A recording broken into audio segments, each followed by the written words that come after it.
So I think, we'll give it our picks, obviously, as well. We'll do it at the end. But what I am going to do is a cool thing for this podcast is, we preach line shopping. It's the most important thing, right? If you give out a bet on this show and it's available at better odds, we're going to try to catch you. So we're not telling this right now to the people we have on, but whoever we have on, when they give out their pick, and obviously Rob and I don't know what they're giving on right now, but I'm going to search through the regulated sports books in the US and try to shop odds for their bet.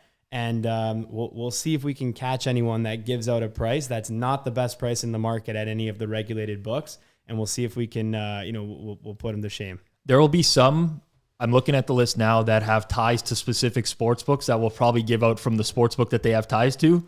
But you're right. If it's someone like Rufus is going to come on today.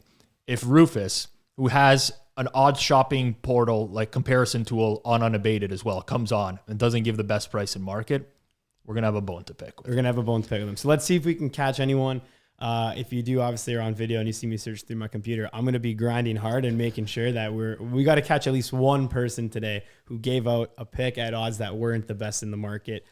So we'll see, and hopefully no free passes. All right, so we're going to get into it, and we're going to welcome in our first guest here. How about over 3.5 field goals in the game? And at You Better You Bet show sponsor Bet Rivers, so you may be able to get a better price than this on the market. I personally would recommend that you place all your bets at Bet Rivers, your hometown sportsbook and pro football betting powerhouse all season long. BetRivers.com and the Bet Rivers app. Plus 132 at Bet Rivers for over 3.5 field goals. I think we've got two ultra conservative head coaches, two head coaches like the types of dudes that really like get off and fantasize like sexually about kicking, punting. They just love it. They're not going to go for it in the big spot. I mean, Zach Taylor knows that he's got Money Mac on the sideline. Like, they get even within sniffing distance, and, like, they're going super conservative. I think that's going to be his MO, at least early in the game for the Bengals, maybe even stretching into the second half. And the same thing for McVay and the Rams. And I know, like, people are maybe a little concerned about Matt Gay and the injuries, but, I mean, they attempted 3 field goals in the NFC Championship game 2 weeks off here. And, McVay has been ultra conservative in big spots throughout his entire coaching career. I see he's the favorite in this game. I think he's going to be tight in this game. If I asked you guys to guess the number of combined attempted field goals from these two kickers in the 6 games they played in, do you know off the top of your head? Would you be willing in the playoffs? Yes. It's definitely a lot. Attempted field goals. Gay had a couple misses. I'll say 21. 21 attempted in 6 games. Yeah. That's right. That's right. Exactly. It's 21. McPherson has attempted. Bobby Pizza. McPherson, 12 field goal. That's a spicy pizza, too. McPherson, 12 field goal attempts. Gay with 9. So, I mean, look, it's plus money for a reason. Yeah. I think it could easily lose, but I like the plus money aspect of this. So how about as the official pick that I'll give out here? Now it's destined to lose for the Prop King. I think the residents of the Prop Kingdom looking to commit regicide after the game ends. But over 3.5 field goals plus 132 can be my official prop given out. We'll take it. I think that's very solid. I don't know how Matt Gay missed that 47-yarder short. That one was mind-boggling. Pre-game warm-up, he tweaked something or something like that. I was very shocked by that. Regardless of whether it wins or loses, Nick, the rationale is there. That's what we're looking for. You thought it through. I'm going to add one thing to it because I actually do like this prop as well. The Bengals are sneaky bad in the red zone as well. If you look at the red zone numbers this year, for the majority of the season, they have good offensive weapons, but they're in the bottom half of the league in terms of scoring touchdowns in the red zone. I agree with the two conservative coaches. I like that play. That's Nick Kostos, host of You Better You Bet, the prop king, self-anointed. Regicide again. Hopefully we can avoid that here coming up on Sunday. Appreciate you guys having me. And if you'll allow me to get off speaking of pro wrestling, my catchphrase here, I'm wishing you guys, all your great listeners and all the great guests that you're having on this prop bet special for Super Bowl 56, minimal sweats, winning bets, and the absolute very best of luck. So I'm not sure what book has the best available line on it right now, but it is fairly widely available. Okay. And it is Joe Mixon under on receiving yards. And so I believe that Mixon has had certainly a surge in his receiving production the last, 5-6 weeks or so, including the playoffs.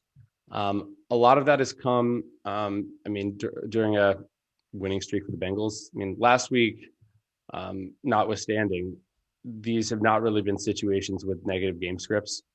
We see right now the Bengals are a 4.5-point underdog, which kind of correlates with them playing on average. Like a 4.5-point underdog on an average offensive snap should be behind by about 3 points. Now, first off, the average team on a snap, like a team that was a pick, should also be behind because the other team scores. Then you get the ball, you're losing. That's just kind of how it works. It's more likely. Yeah. Anyway, I'm getting into. I think I know what you're getting at.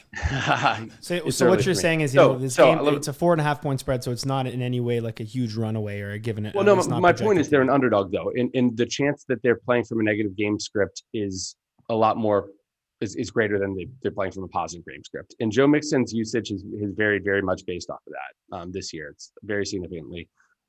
He is a big part of the receiving game when it's a neutral or positive game script, and not at all a part of the passing game, the receiving game, I should say, when they're in a negative game script. So I think that kind of points towards potentially P. Ryan having a little bit more usage in the receiving game than Mixon. And so this does correlate to the Rams for sure. But based on where the spread is, I think there's value relative to that.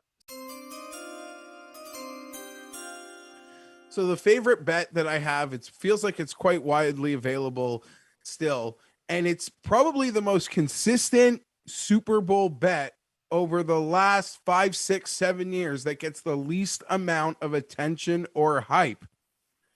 Longest touchdown under 42.5 yards. This is a bet that has hit in 6 of the last 7 Super Bowls, despite a kick return. It's one I consistently like to go to, but under longest touchdown, maybe that's an indictment on Brady. As I was preparing for this, like, why is this happening? We're not seeing the over the top that maybe we should be used to or feel like we get. Maybe that, like, Brady has a large part in that because, that he was able to dissect you down the field all these Super Bowls. But nonetheless, I'm afraid of Jamar Chase. And the Cooper Kupp stuff seems more like blown coverages. Hopefully that's inside 40 yards. But for me, under 42.5 yards, longest touchdown is the bet that I have. Again, 6 of the last Super Bowls, this bet has cashed on the under longest touchdown, and it doesn't get nearly the attention that some of the other consistent bets get around Super Bowl season. All right. Well, a lot of pressure on me, but hopefully I could come through with this one. I've been betting Cam Akers overs since the openers. I played over 58.5, and the widely available line now is about 62.5, which I think is still definitely worth a play. I think that there's a little bit of bias against him and some recency bias against him based off how inefficient that he's been. But what people aren't talking about is that he had to face the Bucs and the 49ers run defense for 37 of his 54 carries this postseason. The Bengals, what do we know about them is they can be run on. They were 24th in the NFL in yards per carry allowed this regular season. The postseason, they haven't really fared well against the run against the Raiders and the Chiefs. So, in a game where the Rams are 2-1 favorites to win, the game script really shouldn't get away from us. And McVay has shown throughout his tenure that he's been not only a one-back coach, but that he's also been a guy that hasn't really used a fourth receiver much, hasn't used a backup tight end much. He's really used that 3 receiver, 1 tight end, 1 running back personnel and stuck with one guy. So I thought that Akers, he dominated snaps in the Tampa game. He would have probably dominated snaps in the NFC Championship if he didn't have an in-game shoulder injury. So I think that this number is just too low for the type of usage that I'm expecting Cam Akers to get. Rams to have the most first downs, minus 145. That's at DraftKings right now. As we speak, log on right now, and it's there, minus 145. If you go over to some of the sharper shops that maybe, Brian with, Cookie Maker or something, their price is more around 190, 185, minus 185, minus 190, which I think is significantly more fair. So, just if you just look on the surface, the sharp book's dealing minus 190 and there's minus 145. That's enough reason to bet it right there. But Joey K is telling you, I like the Rams. I think they should win it kind of in a route there. So my most first downs minus 145, very, very good. My favorite bet, or one of them, is the over 1.5 field goals for the Cincinnati Bengals kicker, Evan McPherson. This has been the most reliable player on the Cincinnati Bengals. Now, granted, everyone will talk about Joe Burrow, and yes, he's been incredible. The problem is everything Joe Burrow does is going to be reliant on his offensive line. McPherson doesn't need anybody except his snap and the punter who's holding the kick down to make sure that everything goes smoothly. And he's been phenomenal. He's gone over this prop in the playoffs multiple times. And when it comes to kicking over 1.5 field goals, whenever you're inside is the best spot to go kick field goals because the Bengals have been playing pretty conservatively. They also rank 20th in scoring rate when they're inside the red zone, which is it just tells you that the Bengals aren't going to probably go for it on 4th down. It's a big Super Bowl game that the Rams are favored in, which means that the Bengals could be playing from behind. I could see the Bengals getting into field goal range, which is pretty wide for McPherson. It's just, can they convert? Probably not. That's why I see McPherson coming on the field to keep the Bengals in the game, taking those 3 points each time. I bet 2 props that are correlated, but I really like the second one better. The team that make the most 3rd down conversions. And the narrative I'm using is that Burrow, when he gets sacked, he just stands back there. And he's faced with a lot of 3rd and 15s and 3rd and 20s. And he usually throws underneath. So there's not even the intent to convert the 3rd down on a lot of his 3rd downs because he's just contented to get a better position for a field goal or closer to, so the punt will be from maybe 10 yards closer. The Rams are 2.5 on 3rd down conversions, for the total game. So I'm getting, anyway, the Rams are favored for 1st down conversions by 2.5, I believe, for the whole game. So I'm getting a little bit more specific on 3rd down conversions where I think mine will be shorter in general. So what's the price? So you got Rams most 3rd downs in the game. Converted, most successful 3rd down conversions in the game. Got it. And what's the price on that? And where are you finding it? I laid 20, and this morning it was 30, and it's at William Hill. So, favorite props would be some overs relating to Cam Akers, but I'll keep it fun and I'll go Akers MVP, and I think the fair price there to give is 25 to 1. So what are you seeing there? I mean, we're going to have to line shop this after and put the best price, but of the regulated market, within, I guess we'll call it Canada or United States as you're Canadian as well, what's the best available number? If you don't have it offhand, we'll put it back in after. I played it at 35 to 1 a couple of days ago. And just before I came on, I checked Pinnacle, which was getting bet down, and they're 25 to 1. So there's 30 to 1s out there, but to keep it fair, we'll go 25. Okay. So we'll put that in at the best available number. We have Adam. So you're saying you'd bet it at 25 to 1 if you can find it. Yes. Okay, great. So this is an awesome one. Super Bowl MVP is a very contentious topic. A lot of times, we have argued in this past on the podcast that only the quarterback can really win. But this may be a very unique year for a couple of instances, mainly on the Rams, where there could be a few people who could win it. So, Adam, we really would love to get your rationale on why Cam Akers is the guy and why 25 to 1 is good value for you. So, for me, just from a general perspective, I think Akers in general, along with this Rams run game, has been suppressed due to the opponents that they have faced. So if we go back to even before Christmas, the final 2 weeks of the regular season against top 5 run defenses, every game in the playoff against top 5 run defenses. And you have San Francisco in there twice. And so Akers came back final week of the regular season. And since he returned, we've seen McVay really increase the run rate that he has. He really likes leaning on one specific back, and Akers has been that guy.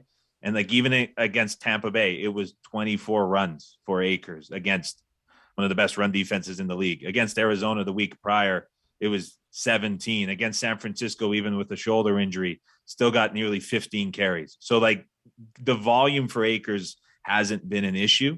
It's just been the opponent. And now it's a big step back to face a Bengals team that's 24th defending the run. And it's a game situation where I'm pretty confident the Rams are going to be leading for a decent chunk of the game.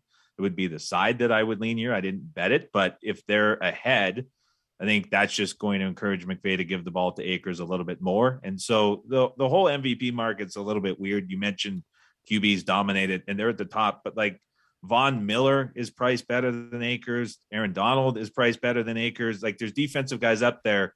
And for me, a starting running back in a game where the team may be leading, that we've seen with a willingness to have carries against really good defenses, now faces a week one, you're probably going to need 2 touchdowns from Akers for this to have a chance. But I think that's in play relative to some other guys that are priced up the board. So I'll go long shot here. Yeah, so obviously I have a pretty big card, as I'm sure a lot of these people do, but the one prop bet that I think is sort of my favorite right now, it kind of incorporates a few different angles that I like from this game, is Akers to lead the game in rushing at plus 125 at Barstool Sportsbook. So I do have a lot of Akers in this game. Like I've got some overs and some alt overs and some touchdown stuff, but this is probably my favorite way to back him right now. His total's already crept up a little bit, and it continues to creep up. So I think that we've lost a little bit of value there, whereas his number and price in this market has not moved at all. And, you know, so the other thing about this bet is not just it incorporates my like of Akers in this matchup, but also my dislike of Mixon. So I like Mixon rushing unders here. I do think it's worth waiting on that, you know, on playing those, because I think that we could see his number creep up as public money comes in, you know, towards the weekend.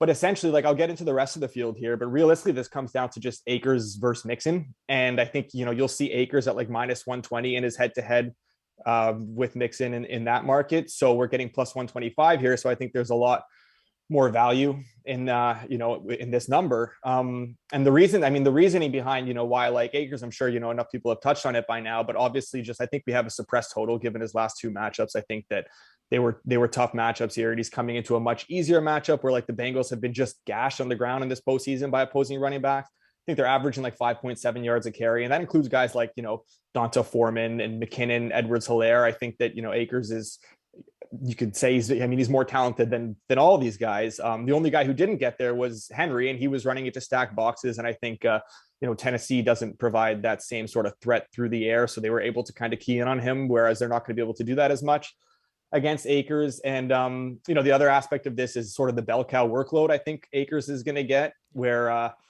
McVay loves to, you know, use the same guys. He loves to have the same personnel out on the field. And I think that's something that's, you know, always been the case with him. He likes himself a bell cow, and he sort of has that tunnel vision when it comes to his weapons on offense. I don't think he's going to necessarily divvy snaps up between 2 or 3 guys. He's got his personnel he wants out there. He likes to keep them out there. You know, we saw it with Akers in the playoffs last year. We've seen it this year with Michelle. We've seen it this year at times with Henderson. You know, he's going to go with his guy on a game-to-game basis. So I think there's going to be, you know, a heavy workload for him. And also, you know, you incorporate what's likely to be a positive game script where, you know, we're probably going to see them leading late, or at least in a point where they're never going to have to abandon the run. So, you know, we know how conservative McVay can get with the lead too. So if you're looking at them in the fourth quarter with the lead, I think we're going to see a healthy dose from Akers. I don't see him straying from that, especially with the Super Bowl on the line. I don't think, you know, he's suddenly going to lose that conservative sort of approach. And then, you know, conversely, you've got the Mixon side of things, where I think everything that's kind of working for Akers is working against Mixon here with the matchup and, you know, the positive game script and, you know, facing a Rams defense that's been really stout against the run in these playoffs. So it's just kind of a tough matchup. I don't think Zach Taylor does him any favors with his play calling. No. They just haven't had success, or sustained success, at least running the ball in these playoffs. And I think we're going to see them in a few more passing situations than we will the Rams. And then, you know, so you look at the external threats in this market, there really aren't any. Again, Michelle isn't explosive enough to scare you with limited touches. P. Ryan, as while he has looked good, they simply just refuse to give him carries. So I don't think he's a threat here at all. Outside of, you know, Jamar Chase taking an 80-yard end around to the house, I think that this is really Akers versus Mixon, and we're getting, you know, plus 125 on Akers, whereas, you know, you're going to see minus 120 in that head-to-head market otherwise. So I just think it's a good price, good matchup for him, bad matchup for Mixon. I really like this one. So my favorite Super Bowl prop this year is T. Higgins more receiving yards than Odell Beckham Jr. minus 125 at DraftKings. I like this in particular because it's actually related to a lot of concepts we employ at Betscope, and I've used kind of some of our proto in development NFL stuff that we're going to be launching during NFL season to evaluate this prop. So the difference between player matchups and player props is you don't get player matchups very often during the regular season. Normally when you like someone's yardage, or it's just a simple over under prop. Are they going to score more or less? Like more yards or less yards than the number. In player matchups, it's kind of the same thing because both players have a projected total, but when you're betting player matchups, there's an element there of correlation that adds a different level of analysis. So you can kind of scan them, like all the different available prop matchups, and incorporate what do I think the correlations are between these outcomes to evaluate whether or not it's a good price.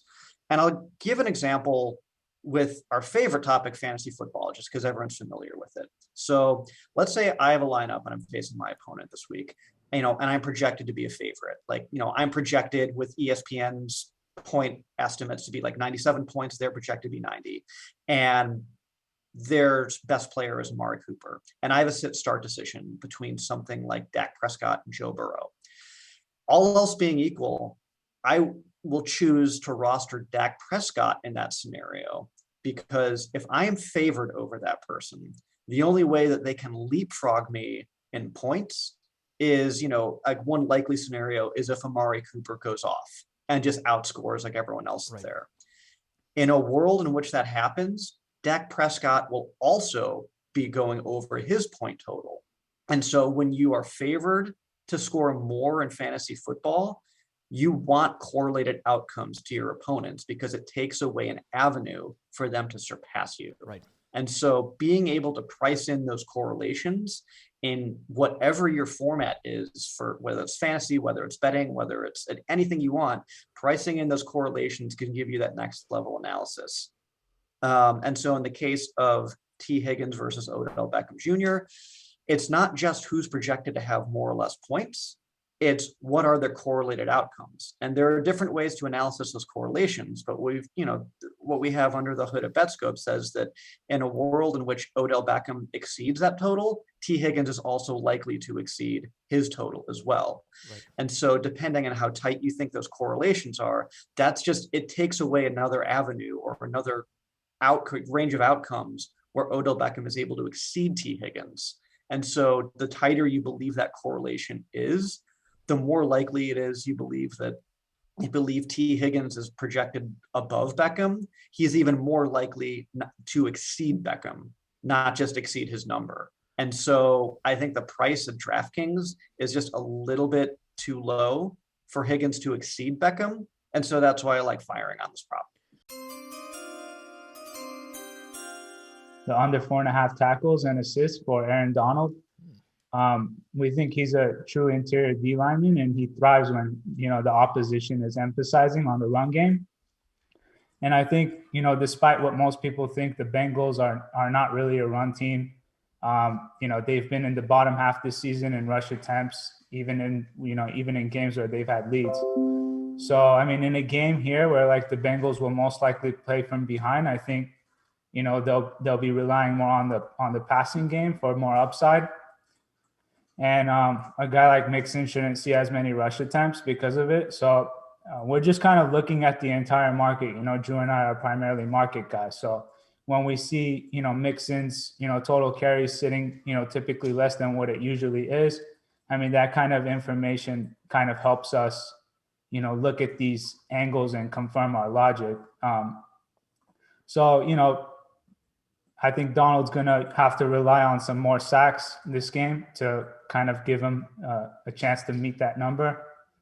I know, one of the better places that have the best number is Bet Rivers right now. They're hanging even money.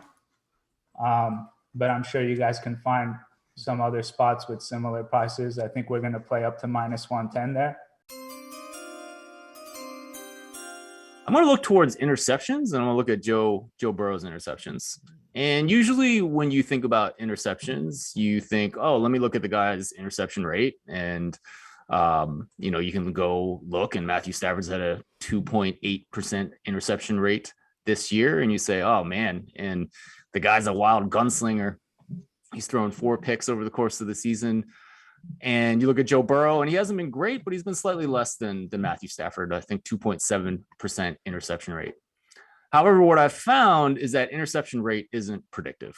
So interception rate for a quarterback in the past isn't going to be a good predictor for what happens in the future. And you can tell this by just looking at year-to-year quantities for a quarterback. A couple years ago, I did some work in the offseason and looked at how to better predict interceptions. And what I found was important was to look at not just picks, but all the times that a quarterback puts the ball in a bad situation, a dangerous situation. So picks are obviously included in this, but you also have what's classified as passes defended. Mm-hmm. So anytime that a defender gets his hand on the ball, and that could be a defensive back, that could also be a defensive lineman that tips it at the line of scrimmage. And this also includes times in which a defender jars the ball loose as it's coming in to a receiver. And it essentially captures what happens when a quarterback puts the ball in a dangerous situation. Yep. And so I went back into the NFL play-by-play and I looked at what I call bad balls, which are simply the sum of interceptions and passes defended. And when you look at bad ball rate, that's about as predictive as any quarterback stat gets. It's about the same correlation as when you look at completion percentage. So you can look at bad balls, and that's what I'm using to project out what's going to happen for Matthew Stafford and Joe Burrow.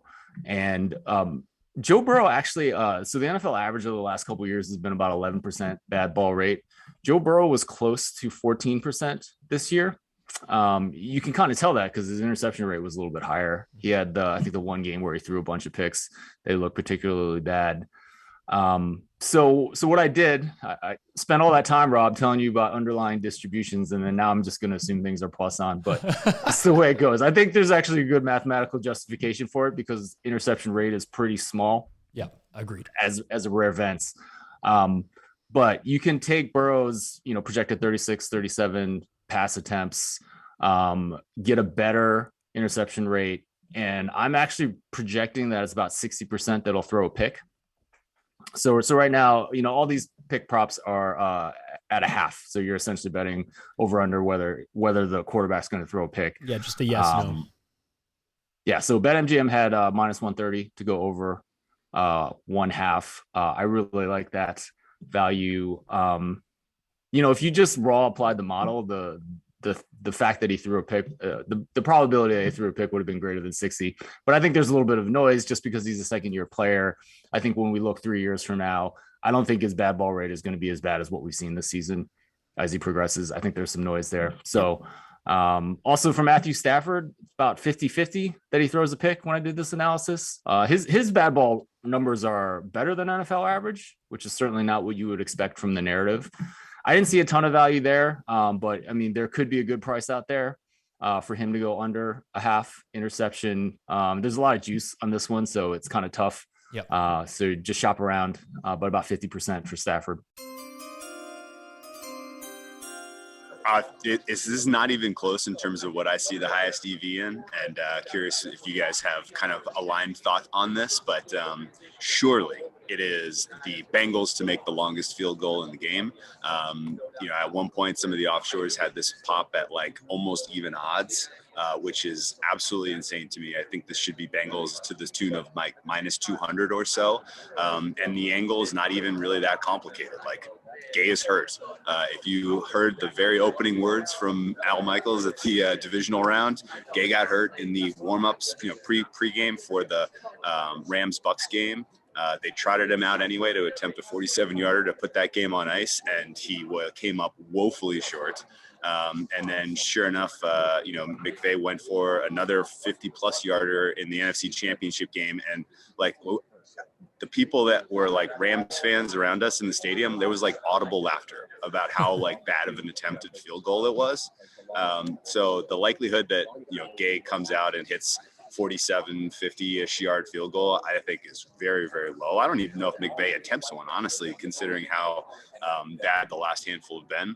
On top of that, Gay's had some very questionable kickoffs. He's had some, close calls with the extra points. And Evan McPherson is an absolute, dynamo. The guy is absolutely, he's as automatic of a kicker in these type of moments as I can remember going back to the likes of Justin Tucker and Adam Vinatieri. I know he's a rookie, and maybe the moment's big for him in this game, and he doesn't quite convert on some of the super long attempts that they're going to try. But I like McPherson a ton to be a factor in this game in terms of getting on the scoreboard. And then the setup for how we've seen the Bengals move the ball so effectively 20 to 20 yard line, and then Zach Taylor gets conservative, runs on first and second down in the red zone. Joe Burrow takes a huge sack on third down, and then I think that sets up for some opportunity for McPherson to be utilized. So I'm at like minus 200 on that prop, and I think I bet it everywhere from about plus 100 to about minus 125. So the best number I got so far was one I just bet today. Sometimes value is really early, and sometimes you just you look at one book, you see a better price than the other book, and you say, all right, well, that's double the price, I'm going to bet it. Any player plus 400 passing yards, plus 850 at DraftKings. I looked at Circa has it plus 425. So getting double the sharp bookmakers price at Circa, I'm thinking a 400 passing yard game from Stafford or Burrow. The way they've been calling penalties in these playoff games, this is clearly going to be a heavy throwing offense by both teams. I don't think we're going to see crazy rushing, by either team. So 850 when Circa's at 425. I'm happy to take a stab at that. That was one of my favorite bets I found so far. Yeah, I'm taking T. Higgins over 68.5 receiving yards at Caesars. I think minus 110. And the rationale, let's start with the most likely game script and offensive approach for the Bengals. So either they come up with the same approach as they did last week against Kansas City, which was awful, with all these 2-yard runs on first downs, which would put Joe Burrow in a terrible position against, or let's say behind one of the biggest Super Bowl mismatches in terms of offensive line against defensive line. I mean, that Bengals offensive line with Jonah Williams, Quinton Spain, Trey Hopkins, Hakeem Adeniji, and Isaiah Prince against Aaron Donald and Von Miller, it's like one of the biggest mismatches I can remember in the Super Bowl. And I think the only path for success for the Bengals offense is put the ball in Joe Burrow's hands, let him get the ball out quick, and let him hit a lot of underneath routes, because I think Jalen Ramsey is going to be, or it's likely going to be, on Jamar Chase. I mean, he covered Mike Evans, he covered Deebo Samuel a lot last week. So I think Jalen Ramsey takes this game personal and gets a lot of snaps directly against Jamar Chase. And I think then over the middle of the field, the Rams are I think they are the third worst defense in terms of EPA per pass against passes over the middle of the field. So I think the best way for the Bengals is get the ball out quick, hit some underneath routes to Tyler Boyd, to T. Higgins, to CJ Uzomah. I think CJ Uzomah will not be 100% or will not see all the snaps. So I'm really looking for T. Higgins and Tyler Boyd getting some routes over the middle of the field. T. Higgins did it a lot against the Titans, where Joe Burrow was under constant duress, and in the second half of the game, they tried to hit T. Higgins over the middle on all those in-breaking routes. And I can really see that happening against the Rams as well, because the Rams are not really great at defending the middle of the field with their safeties and their linebackers.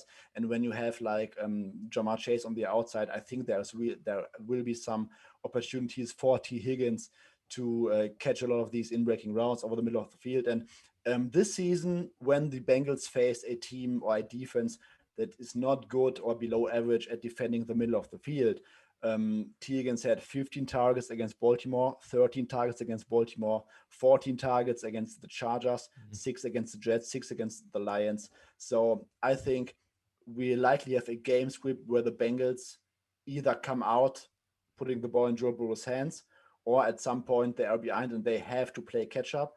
And I think we will see enough passes thrown from Joe Burrow. And then with Jamar Chase likely facing Jalen Ramsey, I think there will be more opportunities than usual for T. Higgins and guys like Tyler Boyd. And yeah, that's why we like T. Higgins in this matchup. 68.5 yards. I mean, one big play on the outside, some in-breaking rounds over the middle that can already get you home. Yeah, so the prop that I have can be found at Canby Books. For those who aren't as familiar with the back end, that is Sugar House, Bet Rivers, Barstool. And I was very surprised that Canby actually dealt a two-way market on this. Reason being, this seems like one of those clear scams where you would deal only the yes side, and have it be very juiced, and then not have the no side, to be able to just rip customers off, basically. FanDuel, Paddy Power, notorious for doing this. But I like, it's a prop that can be, it's about penalties. Neither team to have a roughing the passer penalty.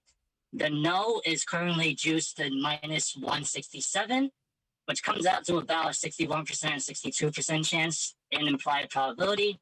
And just based on season averages and how this game might turn out, I think that is a couple percentage points low. I would make it more like a minus 180, minus 185. So that's a decent amount of play. And very impressed at Sugar House too for taking a few hits on maximum at the kiosk and now moving the number. So either they're really confident in this or they've had a bunch of degenerate parlay on yeses. Mm-hmm. I'm not a huge NFL guy. I'll be the first one to admit that. I listen to Rob's podcast and Whale for a lot of insight to sort of learn how to handicap the league a little better. But Matt Stafford is in the top 20th percentile for sack rate, something like right around 5%. He doesn't get sacked very much, and I think that's a testament to the OL that he has protection. Joe Burrow, on the other hand, is a great scrambler. Rob has talked a lot about how great he performs under pressure when he gets blitzed. He has one of the highest sack rates, around 8.8, which is pretty bad, especially for a Super Bowl contender. But if you average those two things out and you look at the officiating crew and what they've called its Ron Torber's crew for this, everything sits right around the average. There's no real outliers here. There's nothing like these refs really like calling roughing the passer or they don't, and there's nothing too special about either Stafford or Joe Burrow or the opposing defenses that they're playing to really make me think that something drastic is going to deviate from the season averages. If you look at the season averages, there's only been an average of around 3 to 4. Wait, what am I trying to say? Sorry. There's only been like teams, only 12 to 13-ish roughing the passer calls have been called the entire season for all the games, for all 32 teams. So to say that 60%-ish that there's now going to be a penalty here, I think is a little low. This isn't a huge edge. I wouldn't say there's much quantitative work that went into this at all, so don't go crazy. But I personally like rooting for things not to happen. And when it comes to props, Super Bowl especially, we all know that overs get a lot of steam from squares, and I think yeses also get a lot of blind steam from squares. And that's the reason why FanDuel, they like dealing the one-way markets on yeses, right? People like rooting for things to happen. I just don't see that much evidence here that there's going to be anything drastic. So, the season average is around 65 to 66% of it not happening. We're getting a 61. That's a solid edge for a prop. They're taking hits. I mean, go to Bet Rivers, go to Sugar House. If you go to the kiosks, I got 3 dimes down on this and they didn't move the number. We got big time, like I said, by Preston Johnson, Sports Cheetah. But he at least sent us a pick that we're going to give out on his behalf. So this is the Preston Johnson NFT Big Timer Special right here. That's what we're going to call it. He actually referred to this as a lock, by the way. So if you do bet it and lose, is Preston's fault because he is guaranteed. When you call something a lock, it's a guaranteed winner. Jamar Chase under 80.5 receiving yards, minus 115 at PointsBet or DraftKings is the Preston Johnson NFT Big Timer Lock Special. So I referred to a couple game tapes, okay? Mid-season, Matthew Stafford was not looking good. He was looking like the Butterfingers chocolate bar, except less tasty, okay? That double chin does not look good on him, by the way. Anyways, so you know who doesn't have a double chin, by the way? Joe Burrow. But besides the point. So I'm thinking of this, right? Matthew Stafford does not show up in big games. It's just a fact throughout his career. So what does that mean? Well, Butterfingers is probably going to make an appearance again. And who is one of the most underrated safeties in the NFL?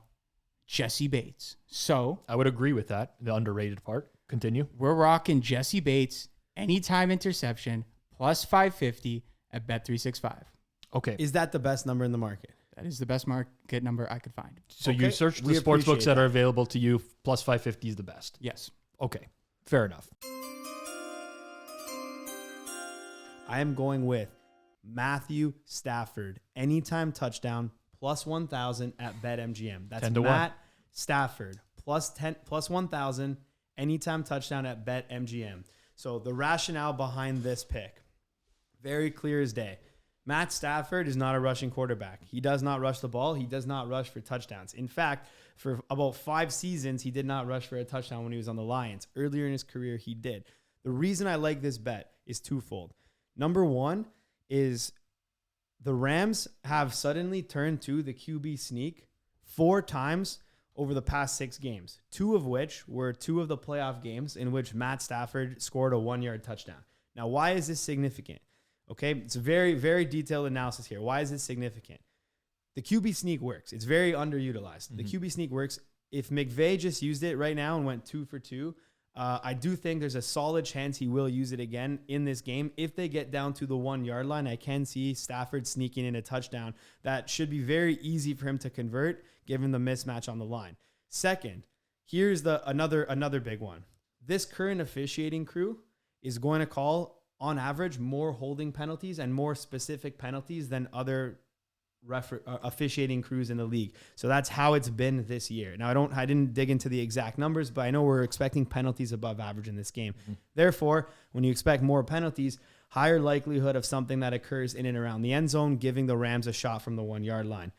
3, we have the running back on the Rams. Cam Akers is a good player. He is definitely someone who, we gave out, a lot of people here gave out his yardage totals. Now, I may not be in 100% agreement with Akers' yardage totals. I think he has a very wide range of outcomes in this game. One thing I do not like is Cam Akers scoring a touchdown. Reality is he has not been utilized around the goal line. There's obviously a chance he gets a receiving touchdown or scores something from the 10, from the 9, from the 6, if they're giving him the ball. He has not gotten much usage at the 1-yard line. So we look, and in the past, we've seen even this season, Darrell Henderson getting usage. They don't even want to run Michelle at the 1-yard line. Right. Akers has not been able to hold onto the ball as well. I'm not sure exactly what it is. He's been in the league now. This is his 2nd season. He's only played a handful of games this year, given he's coming off that injury. But even last year, being a starter for the majority of the year, this guy has 2 career rushing touchdowns. And of those, he's got 1 rush from the 1-yard line that he's converted and a bunch that he has not. So I do think, given that in these past 2 of the last 3 games, so you look at the first 2 playoff games, you have Arizona, you have the Tampa Bay game. When the Rams did get close to the red zone, they did not rush Akers. They had Michelle on the field, and then Stafford got 2 QB sneaks in there. So I think ultimately, if that's the scenario again, the likelihood is Cam Akers will be there for sure. He's definitely a favorite to punch that in, but Stafford has a really good shot at getting a QB sneak there. Secondly, this is now the Super Bowl where Stafford's rushing yardage total is only about 4.5. He's not expected to run a ton. However, when it comes to the Super Bowl and the quarterback has that adrenaline and doesn't have to worry about getting injured, if it's the 4th quarter, you look at kind of that John Elway moment, like Stafford's going to go and try to win his Super Bowl. Rob mentioned this is his Hall of Fame game. If he wins this game, he's likely going to make the Hall of Fame. If he doesn't, he's probably not going to make the Hall of Fame. So he's going to put his body on the line. I could also see a scenario in which Stafford pulls the ball down on a 3rd and 6 from the 6-yard line or from the 7-yard line, runs and dives for the pylon or sacrifices his body to get into the end zone. So there are a few scenarios in which I think Stafford can score that rushing touchdown. The QB sneak obviously being the most likely. I definitely think this happens more, than 10 to 1. If I were to just compare ultimately, Where would I play this to? Like, you can find anything right now in the range of like plus 700, plus 800. I always shop for the best number. So what I'm going to give you is plus 1,000 at BetMGM. I will not play it less than plus 1,000 until BetMGM moves that number, and now there's a new best number available. So I'm not even going to give you a max or a min price. You've got to play the best number available if you're going to hit this. My correlated play, shortest touchdown of the game, is less than 1.5 yards. All right, that's going to be a tough one to line shop because it's going to be in different spots on every site. I'll have to pull it up after. Correct. But so I will give me say the odds on that. I will say it was widely available before we started recording today at minus 125. Okay. I think there's a lot of room on this. So I would play all the way up to minus 150 on this prop. Now, part of this means that there needs to be a touchdown scored from the 1 yard line in the game. Just to make it explicitly clear, if there's not, you're going to lose the bet. The likelihood of this happening is much higher than the implied probability. That's obviously the reasoning for any single bet. What people forget about, and a lot of people will say, oh, what's the likelihood that they even have a play from the 1 yard line? When you have two well above average receiving cores, your probability of getting a pass interference in the end zone is exponentially higher. This has been proven over time. Whenever you're lining up three wide with Jamar Chase, Tyler Boyd, T. Higgins, or Odell Beckham, Cooper Kupp, Van Jefferson, it's very difficult for defenders to defend this. They hold a lot more, commit defensive pass interference a lot more. Get a lot of one-on-one situations where both these quarterbacks will trust their receivers as well. We've seen Matt Stafford do it a lot in the playoffs, especially to Odell Beckham, running some fade routes. Jamar Chase all the time in the end zone for Joe Burrow. The likelihood of pass interference happening in the end zone in this particular game is much higher than that of a regular game. I agree. And because of that, I think the likelihood we see plays from the 1 yard line are very high. And from there, obviously, the likelihood of scoring a touchdown from the one on any given play is above 50%. Hopefully it's on a Matt Stafford quarterback sneak, but I think there's some significant value. This is priced, in my opinion, like it's a regular game between teams that are, just average teams. But when you throw these types of receiving cores into play, it's just so much more likely that you're going to get a holding penalty because these guys are able to separate and they're much more physical at the line of scrimmage as well. Julian is the props originator. Julian is the man. We are going to get Julian's best prop pick. Now, I will tell you straight up, whatever prop pick he gives out is worth more than all of the rest of these prop picks, with the exception, potentially, of Preston's big-time NFT lock of the week, which is pretty much cash at this point. So, Julian, let's hear it. What do you got? All right. Well, thanks for that intro. That's so much that's pressure a lot now to live up to. Yeah. I took a look at what I want to play right now. You guys mentioned play the unders later. I think that doesn't need to be said. So an over I want to play right now is Cooper Kupp over half a rush yard for plus 250 at Caesars. So he's got 4 rushes in his last 7 games, but in the Super Bowl is when you bring out kind of your fancy plays, basically everything you got. I expect him to be, not quite 50%, maybe around 40% chance that he gets a rush. And if he does, it's most likely going to be over half a yard. And then he could also get 2 rushes. So it's not like that's out of the question. And you're getting plus 250 on it. For me, that seems like that should be around plus 200. And I think that's a pretty solid bet to lock in now. And it's only up at Caesars. So that tells me, you're only seeing it at one place. They probably made that number themselves. They probably don't know what they do to make that number. And I'd play it now. So I think that's a good one. We've talked about this a lot today, but having because it's the Super Bowl, you tend to have more trick plays, more of the secondary players involved in elements of the game that they typically wouldn't be. So wide receivers throwing passes, wide receivers getting rushes.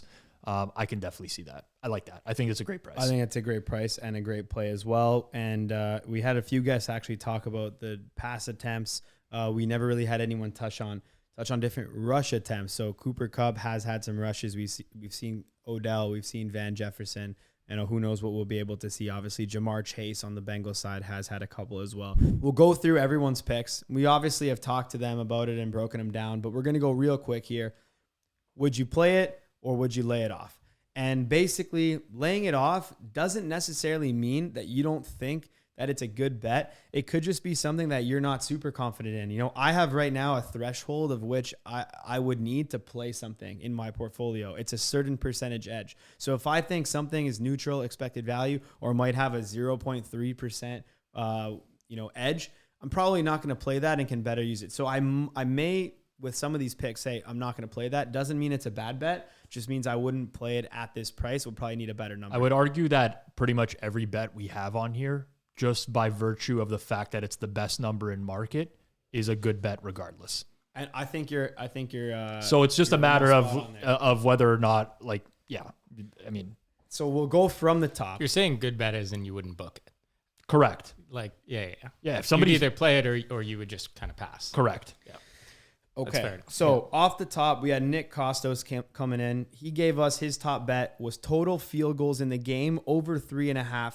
He referenced plus 132 at Bet Rivers, which is a sponsor of You Better You Bet. I believe you can find that better in the market right now. So I would advise you guys, if you do want to do this, if you've got only Bet Rivers, that's the number. If you want to shop around. For me, I think personally, this would be something that I think would be very close to neutral EV, and I'd likely pass on this bet and not play it. But I do think it's a playable bet for those who are interested in it. I pass. Part of the reason why is just I don't like uncertainty in general, and the situation with Gay and possibly being injured, I think just throws like a wrench into overs on total field goal attempts in the game. Yeah, I mean, you want to lean unders on basically all the bets in the Super Bowl. You referenced he didn't shop around, so if you can get a better price than that as well, like I'm probably passing there too. All right, Rufus top pick, Joe Mixon under 26.5 receiving yards, minus 110. This is something that I've played and will continue to play at this price. So that would be a play for me. I would play that as well. I will play Mixon under. I'll probably wait to play Mixon under. Yep, more of the same for me. I'm playing all Mixon unders, most likely. Rush yards and receiving yards, and also probably some rush plus receiving yards that you're going to see at a bunch of places. Yeah. I'm going to actually make Mixon a certified big bomb banger. Big bomb bangers. All right. So up next, we had Geoff Feinberg, who gave out the longest touchdown in the game under 42.5 yards. This is something I've got to look into a little bit more. I think this would actually be a play for me at the best available number. I think play for me as well. I mean, I haven't looked into it at all. 42.5 seems like it seems a little high. I mean, I guess you're saying who's getting the long touchdown there is like maybe a Van Jefferson long bomb. I think it's irrelevant who's going to get it. I think this is just generally a prop where everyone's going to bet the over. Yeah, but why am I playing 42 right now? Like, no, I agree. Like I just let's taking a step back. Unders, I think we can all agree that we would wait till later. They're referencing number in market now, yeah, of course. But I would if this was the number on Sunday, I would play the under.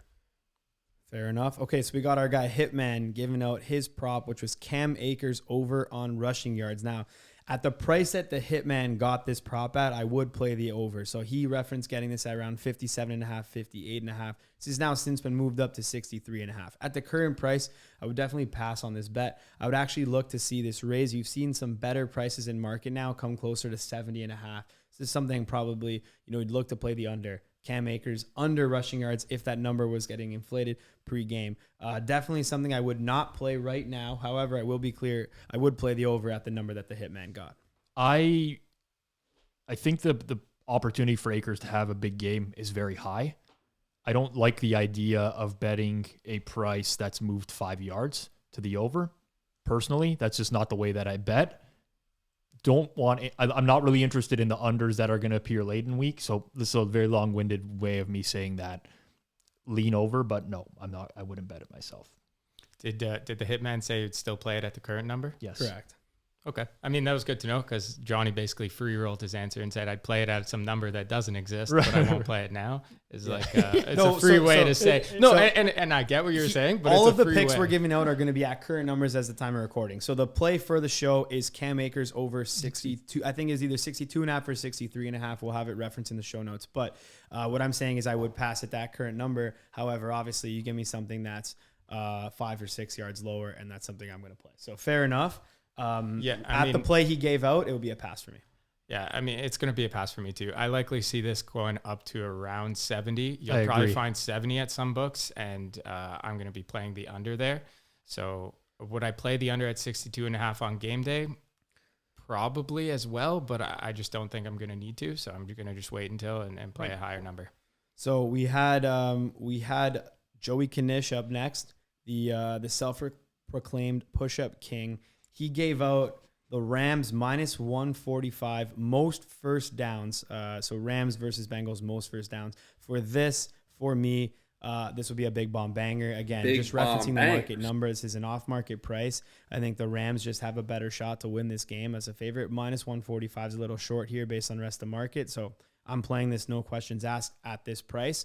As you know, just the true price on this should be somewhere in the range of minus 170, given the rest of the market. Play for me. I mean, is this normally priced exactly like the game and it's not priced like the game for this one, or am I missing something? I don't know, because I typically don't see these markets in a regular week, but I think this is way low. Like, yeah, I mean, subjectively, it's coming as a surprise. This is like how the first half market is tied to the full game market. Like, I mean, the team with the most first downs is likely the team that wins.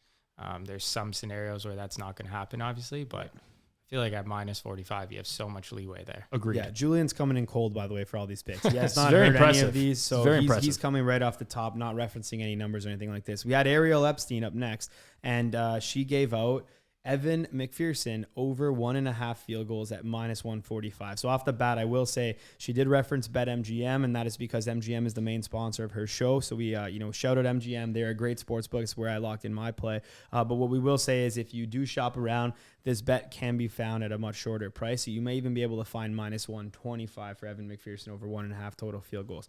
I would say all in at the number that she posted would definitely be a pass for me. If I can get the minus 25, it's probably still a pass, but it's something that's very close to a play. Marginal for me, probably a play at the best market number. I am inclined to believe that Cincinnati is more likely to kick field goals than score touchdowns in this game. Personal opinion. So I'd say small play. It's a pass for me. I'm the opposite of Rob there. I think they're more likely to go for touchdowns and go for fourth downs than field goals. You've seen them do it against the Chiefs. I think they're going to have the same approach here. Okay, up next, we had Dinky. So Dinky is, his play was the team to get the most third down conversions. So very similar to Joey Knish there. He had the team to get the most third down conversions, and he is taking the Rams at minus 120 at William Hill, Las Vegas, where he lives. So for me, once again, this would actually be a play similar, again, just referencing market numbers. This is a price that you typically would not find and should be priced about 20 to 30 cents higher. So props to Dinky. I think he's got a good one here. I hope he was able to get a bunch of money down on this. Easy play for me. Easy. Yeah, I mean, the only reason you wouldn't play that, the only reason why that's different is if like any team is, they're super good at getting it on second down, for example. So a team that consistently gets themselves second and shorts and then runs it, for example, so they get it on second down. Otherwise, I mean, this should be priced very similar to market as well. That would be the only thing. I haven't looked into that, but Rams run a lot on second down. So do the Bengals. They're both very... well, his rationale behind it was Joe Burrow getting sacked out of range. Correct. Which he's definitely a lot more likely to get sacked Correct. than Matt Stafford in this game. So I think that plays in. It's a smart logic. It's the Bengals are more likely to face longer third downs than the Rams are. And I totally agree with that. Fair enough. Okay, so next up we had Adam Chernoff. His pick was Cam Akers to win the MVP at plus 2,500. So for me, at this current market price of 2,500 would be a pass. Typically, I do not bet on the running backs to win the MVP. However, I will say you can find this, like Adam mentioned, he bet this earlier in the week at plus 33 to 1. That's a more manageable price.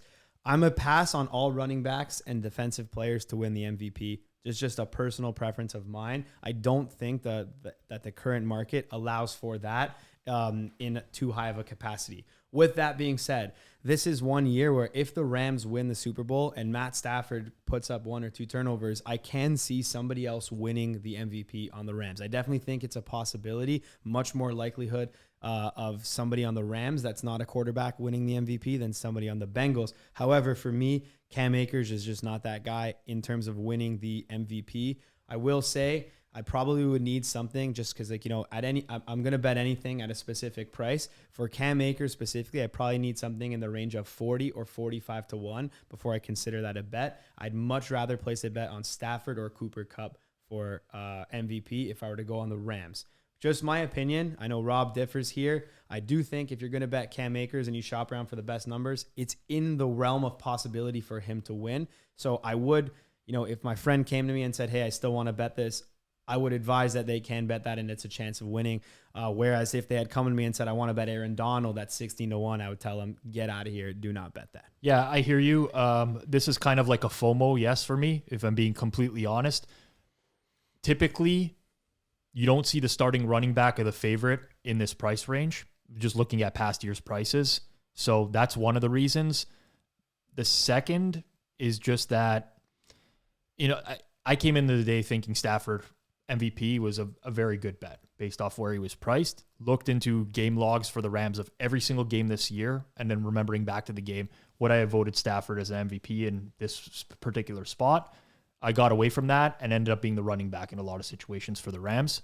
So I think it's more likely. Obviously, no running backs won the MVP since 1998. That's a long time. I think that's going to play a factor into why it's priced this way. But this particular game, I think he's more than 1 in 26 to win. Hey, 1998 is not even 25 years away. So this is the year. This would be the year. You know what? Or 24th. Small FOMO. Yes, I do think there's some intrinsic value there. Yeah, I mean, I'm passing as well, but again, like there is a price you would play this at. When I think about the MVP market, I'm thinking it's basically QB or bust most years. Yeah. Now this year you're throwing in Cooper Kupp only because you look at what he's done and the season he's had, and he's actually got a legitimate chance because if you're a media member, you might bet or you might pick Cooper Kupp. But I mean, I'm looking to pick up something on QBs. I'll probably end up betting both QBs, potentially one of those ones where they have QB or field. Yeah. But usually you could just get better just by betting both QBs. We won't spend too much more time on this, but I just want to throw out there that this is a very narrative-y award as well. You have 20% fan vote, 80% is media members. Cam Akers, the likelihood of him scoring 2 touchdowns, we took like anytime touchdown score market, he's plus 120.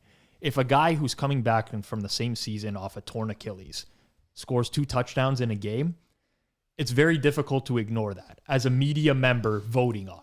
Listen, I don't know if it helps them because I feel like although the award is for one game, you consider the whole season, which is why True. I feel like Cooper Kupp has a better chance because that makes logical sense too. Like if Stafford throws 3 touchdowns and 2 go to Cooper Kupp, I'm much more inclined to believe Cooper Kupp wins the MVP than Stafford. So I think Cooper Kupp's got a shot to win this award without a spectacular game. That's how this is the one thing that's if I would be loading up right now on Burrow and Stafford MVP if not for Cooper Kupp. Yeah. I would be absolutely firing all cylinders. That's how I kind of came into today. On those 2 quarterbacks, or obviously, as Julian mentioned, a field versus quarterback, or what position wins MVP, QB. I'd be loading up on those if not for Cooper Kupp. And the rationale behind it is he's had such a good season that coming in, such a notable name as well this year. Agreed. He's got a shot to win it if he's like at even 100 in a touchdown, even 100 in a touchdown gives him a shot to win this award. Whereas if Cam Akers puts up 100, like Cam Akers has to almost double Cooper Kupp's performance in my opinion to take this down. So I'm not high on Akers. I think it's more than that. If Matt Stafford throws 2 passing touchdowns to Cam Akers, who then also gets 100 yards, I say Matt Stafford wins the MVP for 2 passing touchdowns and like 270 yards. The game which script matters means a like lot. There's so much. Which means Akers needs kind of rush TDs, and he needs Stafford to throw have a bad game, probably a couple picks. He needs a turnover. He's the starting running back, and he's the starting running back on the favorite. He's the starting running back, and he's very likely to get high usage as well. Absolutely. So at that price, listen, he's not an unquestioned starter. Yes, he's the starter, but they roll in the backup. True. Sony Michel plays third downs. It's not like a Derrick Henry where but in terms of the usage, like player usage, he's going to get the usage at running back. Okay. On top of that, I know he hasn't played that many games this season, but Cam Akers has 2 career rushing touchdowns. Yeah. So again, it's like you'd have to match his career performance. People go yes, that's what I'm saying. People go nuts on really just like. Yeah, he played a good game last game, but like he didn't even play a good game. No, he played. He's actually been awful in the playoffs. He actually statistically has been awful. He also had 2 fumbles in a game. 2 games. But actually awful. Like extrapolate his success rate over the course of the season from the playoffs, and he would be the worst running back in the NFL.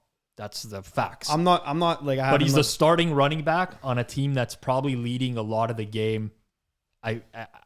and a team that's very conservative when they have the lead. I think, listen, it's in the range of possibilities for him to win. I'm not betting on it at 25-1. Like I mentioned, I'd probably need 40 or 45-1 to actually play that and consider it a plus EV bet. Up next, we had Alex Moretto from The Score. He gave out his play at Barstool Sports, which is owned by Penn Gaming, same company that owns The Score. I think this one is Cam Akers' most rushing yards in the game at plus 125.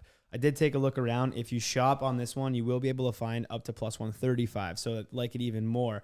This one is one that I actually do like. Despite the fact that it is tied to a single player like Akers, who I'm not super high on, I think Akers' range of outcomes in this game is quite high. And essentially what you get down to when you're looking at the usage in these two teams is Akers versus Mixon. Obviously, an injury stunts this, but if you did want to bet Akers over or Akers versus Mixon, I think you really got a good shot to bet Akers' most rushing yards in the game at plus 135. And the chance that Jamar Chase or Cooper Kupp or one of the backup running backs beats Akers is far outweighed by the difference in percentage between a minus 115 or minus 120 all the way up to a plus 135. So that is something that, despite the fact that I am not high on Cam Akers, I would actually play that at plus 35. Easy play for me. Okay, I mean, I'm different here. I think I would pass on that one. I would definitely go for someone with a little bit more variance if I'm playing this market at all. I didn't take a look, so I don't actually have the odds up. But for example, if I could get Sony Michel at like plus 800 or so, which I feel like would be in the realm of possibility, I could probably find him at plus 1,000. I'd rather take that. Again, they're the team that's going to be winning. All it takes is either one Cam Akers fumble or maybe like a missed botch snap or an injury.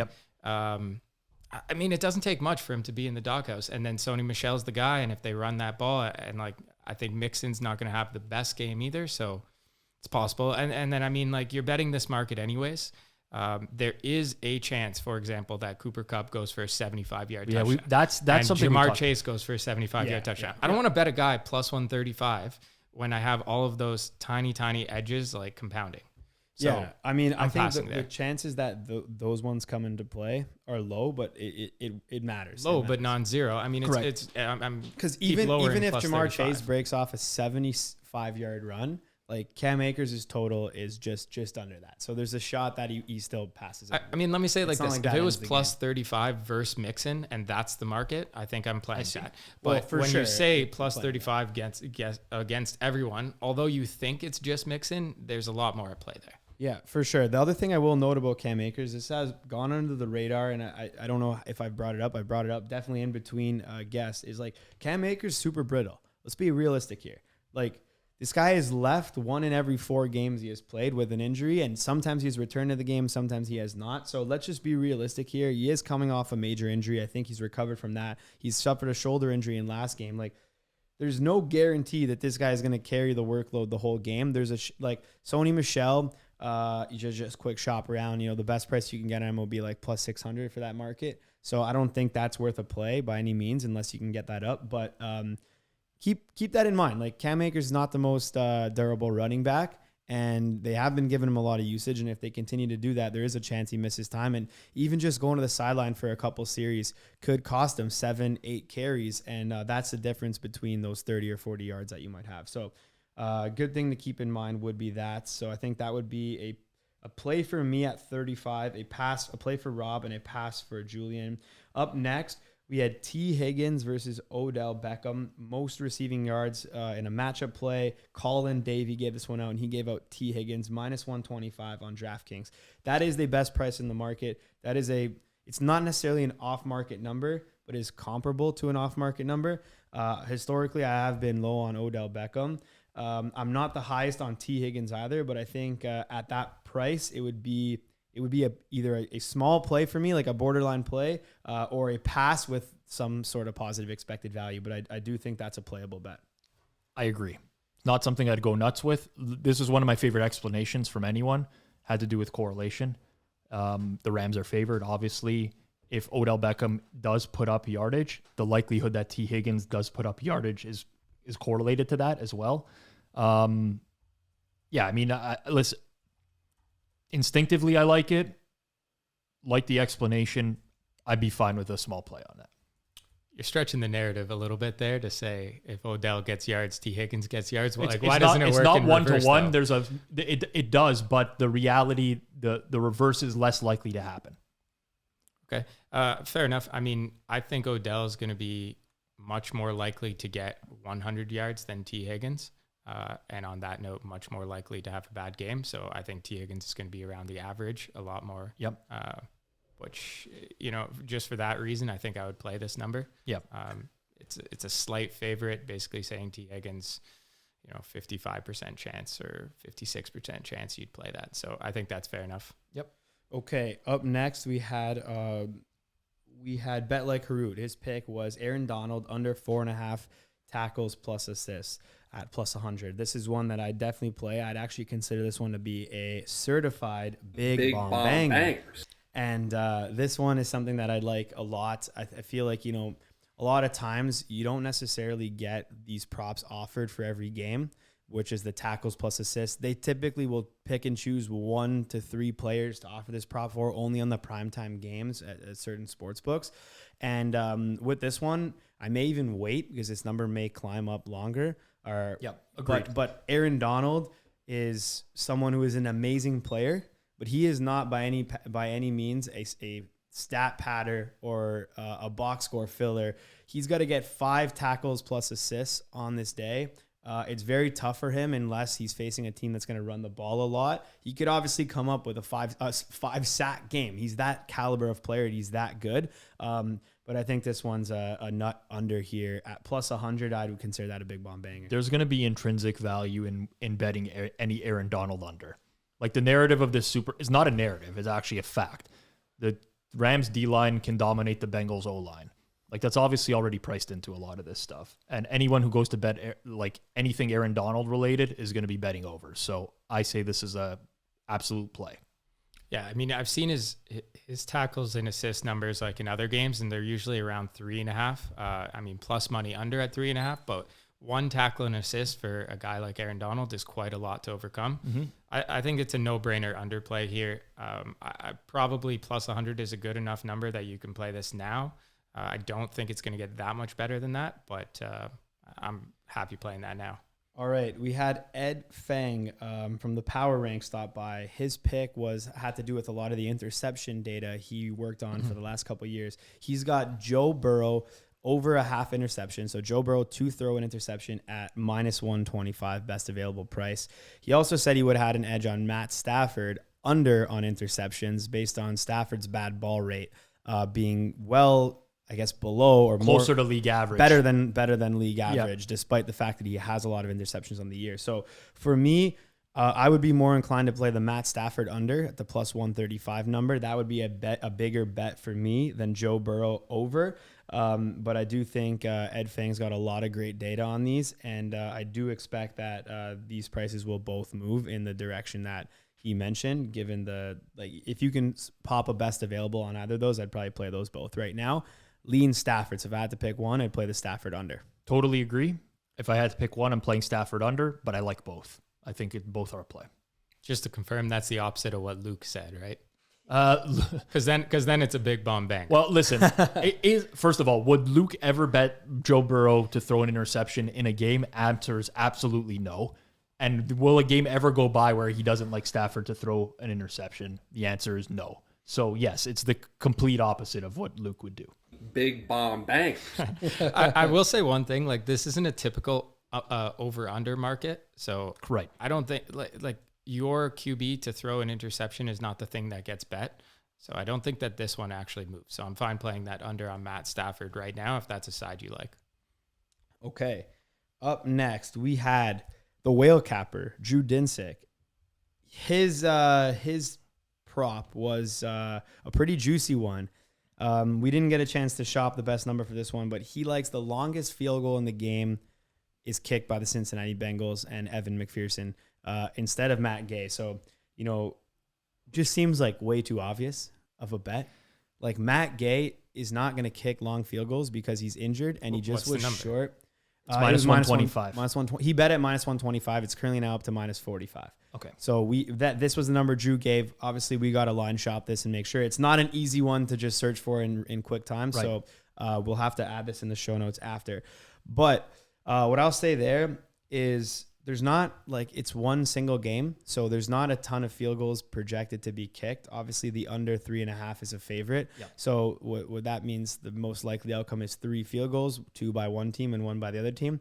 There's no guarantee that McPherson lines up and kicks a 56-yarder. Now, off the rip, I'd say just it is an obvious good bet because McPherson has a boot and he can make field goals. He's a better kicker, definitely a better He's kicker. probably more trusted by his coach. Definitely more trusted. And also he is on the team that is a little, I mean, they're both conservative at this point, but he is on a team that has been historically, at least this year, more conservative in terms of not going for it around midfield and trusting their kicker. So I think that would be a play for me if I'm looking at that, but I really do need to dig more into the numbers available there and actually see what price I can get relative to market. I will say off the rip, like Matt Gay coming up short on that 47-yarder is very telling in terms of how injured he was in the pregame.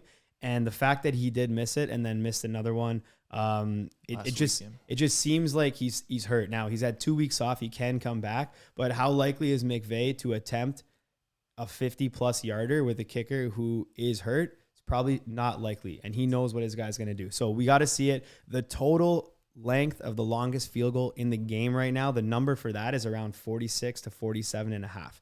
So it's not like it's projected that a field goal is going to get hit there. I think that number has dropped because Matt Gay is likely not going to attempt many field goals around the 50-yard or 50, 52, 53, 55-yard mark that he might be early in the season. Thoughts? I like it, but I have already said that I would like McPherson over 1.5 field goals. I wouldn't want to bet both of these and then need them to be attempting a lot. Basically, I'm tying two outcomes together. You know what I'm saying? So it's like they're both priced the exact same. I kind of like both. I think you do one or the other. So that my thing is, yes, makes a lot of sense. Honestly, don't know about the Matt Gay injury stuff. The guy's had 2 weeks off now. Maybe it's just a bunch of fluff at this point, really. Like it could be. Yeah. In general, though, McPherson has the bigger boot. And McPherson is a great kicker, like to the point where like I think he's definitely earned the confidence of his coach. That's narrative-y, but yeah, for me, it's one or the other, and I'm fine with this bet. I mean, it's one game. They're kicking 1.5 field goals each, so I don't really want to take a huge favorite on either side, no matter how big Matt Gay's injury is, because McPherson could also kick one field goal. It's a 27-yarder, and it really didn't matter how hurt Matt Gay is. He kicks a 33-yarder, and that's that. So, I mean, that being said, I would prefer his side over if it was plus 100. So, I mean, do I like it at minus 145? Hard to say. I think I would just have to shop around and see what number I can get there and dig a little bit more into this before I actually give out a pick.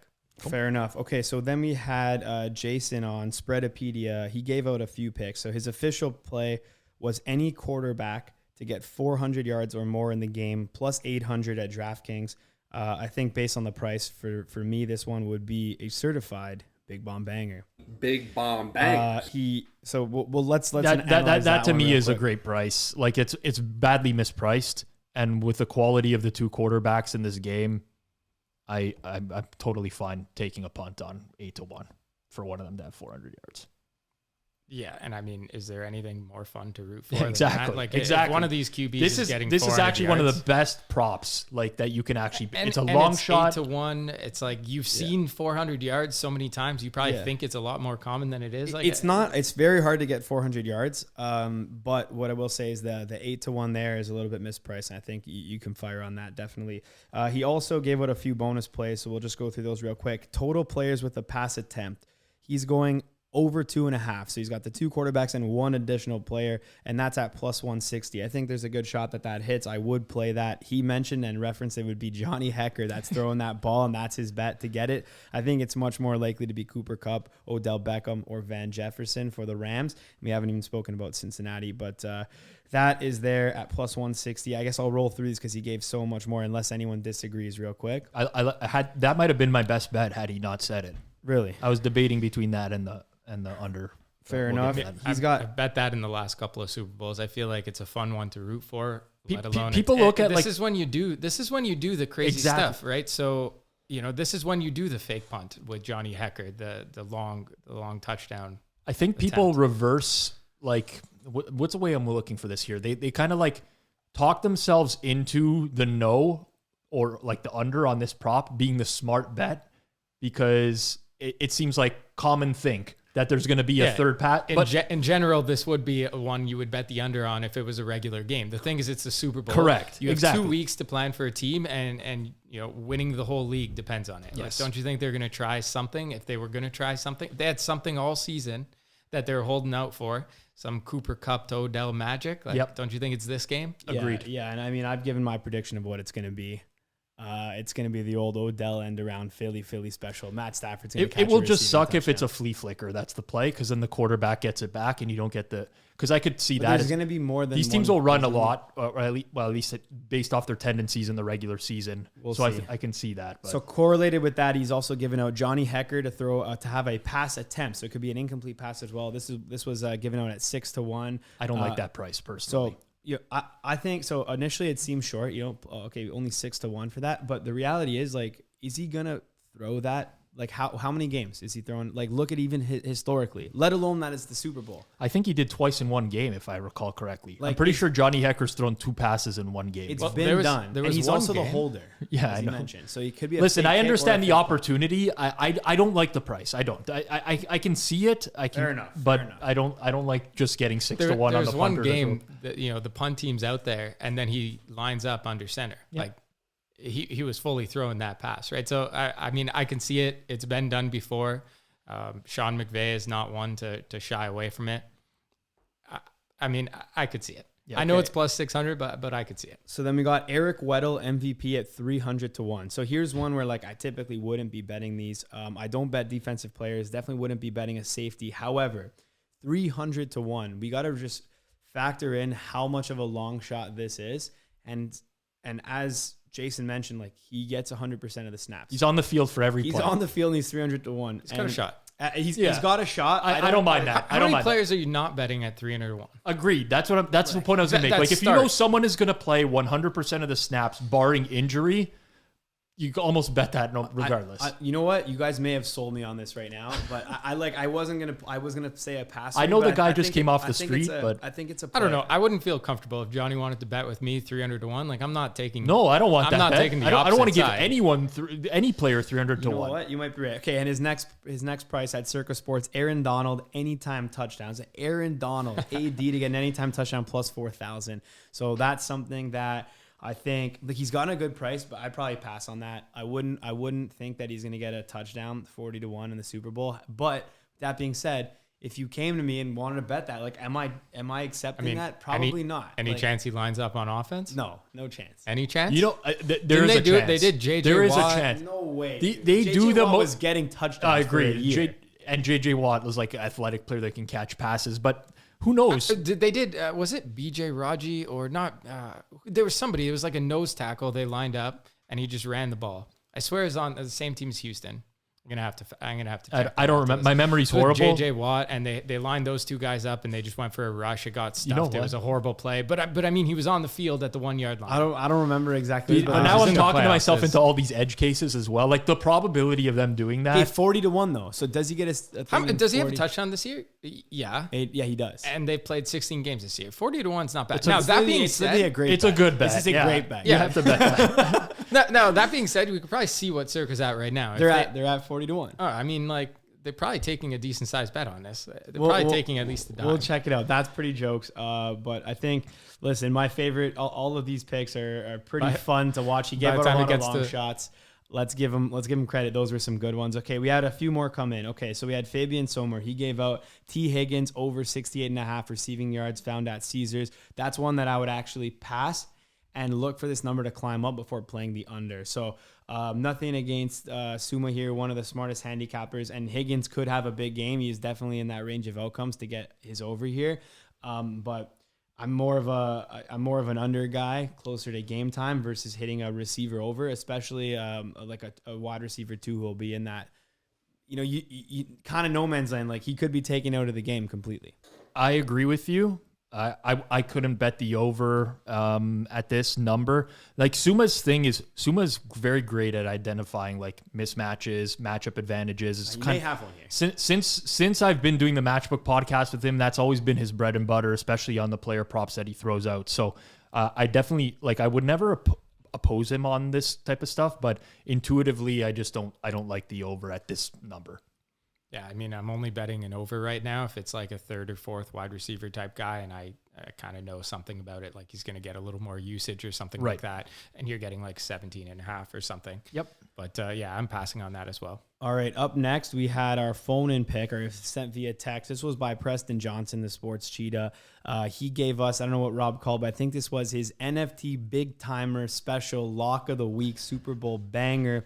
He's given out, he said this one can't lose, and he was willing to stake a lot on this. And Preston, he's a good bettor. So he's given out Jamar Chase under 83.5 receiving yards. And this is actually not a joke. I agree with this one a lot. So I'm going to lock that in as a certified Yep. Circles Off big bomb banger. Yeah, I know. Big bomb bang. I know Ramsey typically doesn't follow receivers all over the field, but he's going to see a lot of Chase regardless. Toughest matchup in football. That's a big number. With that being said, I will wait. Obviously, as we mentioned a million times, wait till last minute. But I think at 83.5, it still will close lower than that because we'll get hit back down. And Jamar Chase, he's a good player, but he has been shut down, and he has a very, very wide range of outcomes. We've seen him get 200-yard games. We've seen him get shut down completely. So I think, when you have a number like this, he could go over it. No questions asked. But in all likelihood, there's a solid edge on the under here.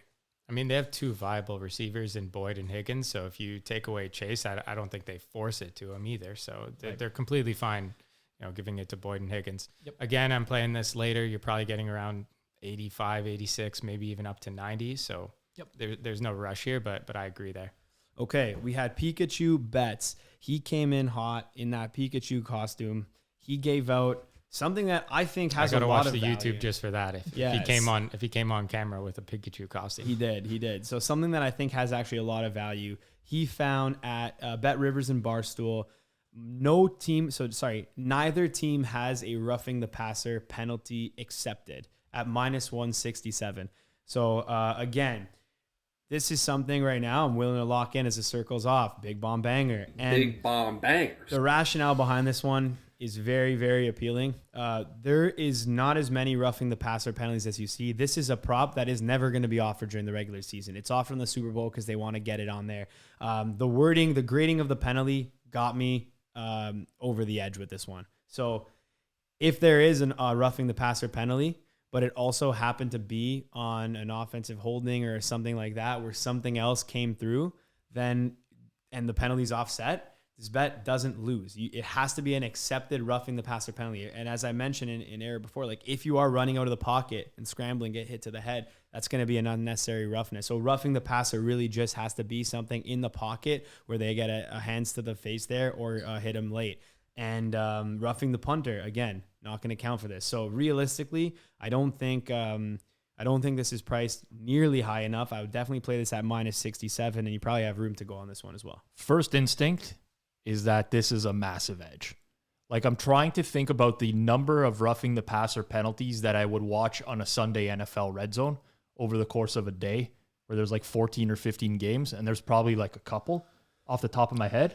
There's more early season too. This is definitely something that some years they decide, hey, we're going to call this a little more strict. And then they make it known at the start of the year. And then come playoff time, you don't see it called as much. How many have been called in the other games in the playoffs? And I don't even know. I don't know the answer. I don't even know if but Cincinnati's going to get a single hit on Stafford. That's another thing. They probably will, but regardless, I don't know this.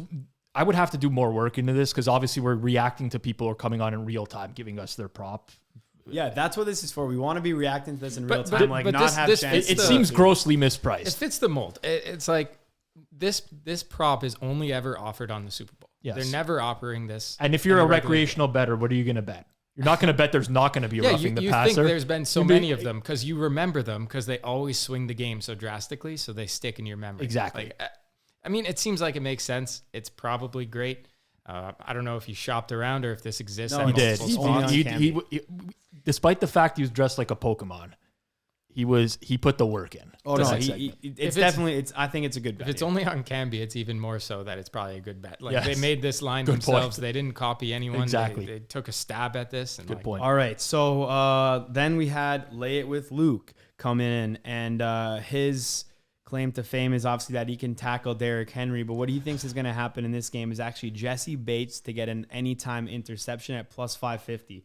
Now, I will say, are you going to make money betting that 1,000,000 times, 1,000 times, 100,000 times? Probably not. However, it's in the range of outcomes. He shopped around for the best price, and he's given out a pick that I think has a shot of winning. It's negative EV slightly, but I personally will tail that for some sweat with him. I think he's due for something. We gotta be honest, like he's due. And he got that Trayvon. He gave Trayvon Diggs to us. He lined up on offense just for that call alone. I'm willing to ride with this guy. Am I going to put a lot of money on this? No. Am I going to actually bet this out as a real play? No. I think you will lose money in this long term. But that being said, he shopped around for the best price and he's got rationale behind it. So power to the kid. Good work. Did he do the right things to come up with the bet? Yes. Am I tailing this? No chance. Plus 550 on a Jesse Bates interception. First of all, like, his original premise is that Stafford is guaranteed to throw an interception. He's like minus 150. And I think the opposite. I think Stafford is the no on Stafford interception is probably worthwhile. So like this is priced according to that being a correct line, which I don't agree with. Like there's no way I'm tailing this. Yeah. I mean, I will say like, and I agree with Johnny that this is a lot better than some of the other stuff you hear around the office where Luke comes in and is like, oh, I got a big bomb banger, guys. This is like such a great play. You're like, Luke, like, look around. Like, I'm sure it's not a great play. Like, you know, come on. Well, when we immediately find 5 sportsbooks with a better price. Yeah. Like that's so. Yeah. All right. So then after that, we had our 3 picks here. So Julian gave the Cooper Kupp over half rushing yard plus 250. I like that one. CJ Uzoma, as I mentioned, I would not play it right now just because I wouldn't tie up credit. However, I do think that's a good play. That's value if he plays. He does have a bunch of touchdowns on the year. Plus 430 is short, and it will move if he's in. And then tails for the coin toss. Now, again, that's more of a joke. I'm not tailing at plus 100. You give Plus me plus 100.5, 100.5, plus 100.5, I'm in. Listen, my point was if you're betting it, somebody is offering plus 100. If it's not your buddies, like bet it at a sports book that offers you plus I 100. agree. I know exactly what you're saying. I echo everything that you said. 100% right. Yes. Okay, Rob's play was shortest touchdown in the game, under 1.5 yards. This is something that's going to be tied, and he's given this out within the range of minus 125. This is something that is definitely going to be tied towards the penalties, and that's the edge that Rob seems to have here. I do like this play. Typically, the under hits more than people think in this situation. But again, shop around. We'd have to really line shop. This is not one that's easy to line shop real quick. You really got to go dig in and find this prop on each different site. So I'd find the best number, and then this would be a play for me. I do think it hasn't yet moved as much as it will based on the fact that these officials are definitely well above league average in terms of penalties called, and definitely based on the fact that Rob mentioned, like these are throw first teams that have really good receivers, and there's a very high chance of a penalty in the end zone here.